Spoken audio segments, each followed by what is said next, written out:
আসসালামু আলাইকুম এভরিওয়ান। আমাদের মধ্যে অনেকেই পুডিং অনেক বেশি পছন্দ করেন। সেটা যদি হয় চকলেট পুডিং, কেমন হয় বলুন তো? চলুন আপনাদের সাথে খুবই মজার চকলেট পুডিংয়ের রেসিপি শেয়ার করি। প্রথমে ক্যারামেল তৈরির জন্য আমি একটি পাত্রে কিছুটা চিনি এবং পানি নিয়ে নিলাম। আমি এখানে 3 টেবিল চামচ পরিমাণ চিনি ইউজ করেছি। মিডিয়াম টু লো হিটে রেখে আমি চিনিটাকে মেল্ট করে নেব।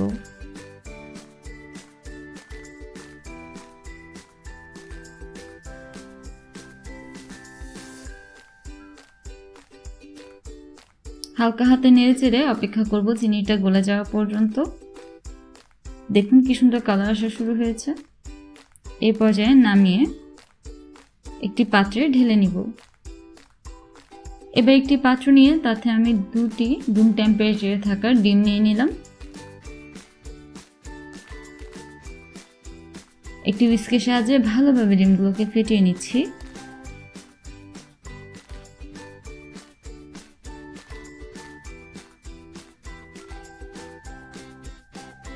তার মধ্যে দিয়ে দিব 2 টেবিল চামচ পরিমাণ কোকো পাউডার।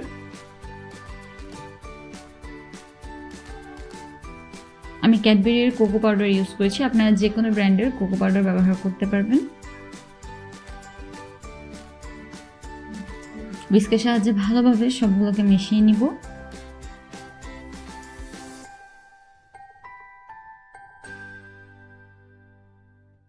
এবার এর মধ্যে দিয়ে দিব 1/3 কাপ পরিমাণ চিনি। ভালোভাবে নেড়েচেড়ে চিনিটা গলে যাওয়া পর্যন্ত অপেক্ষা করব।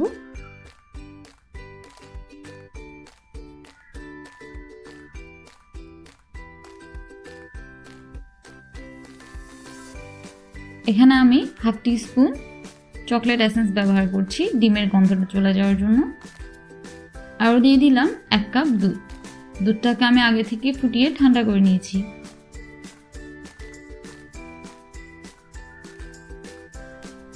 সবগুলোকে ভালোভাবে মিশিয়ে নিচ্ছি।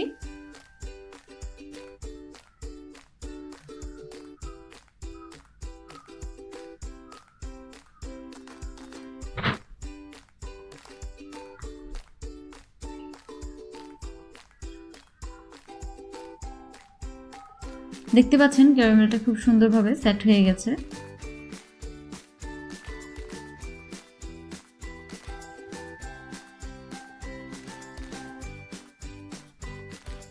এবার একটি ছাঁকনির সাহায্যে ডিমের ব্যাটারটিকে ওই পাত্রের মধ্যে ঢেলে দেব।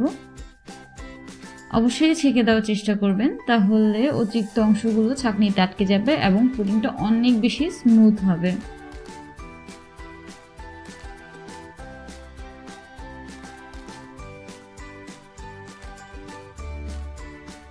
এবার একটি প্যানে আমি একটি কাপড় বিছিয়ে তাতে কিছুটা পানি গরম করে নিয়েছি। খেয়াল রাখতে হবে পানিটা যেন পুডিংয়ের কাপের 1/3 পর্যন্ত ডুবে থাকে। প্যানে যদি এমন কোনো ছিদ্র থাকে তাহলে টিস্যু দিয়ে বা যে কোনো কাগজ দিয়ে সেটা বন্ধ করে দিতে হবে। এবার মিডিয়াম টু লো ফ্লেমে আমি 25 মিনিটের জন্য স্টিম করে নিব। ফিরে এলাম 25 মিনিট পর।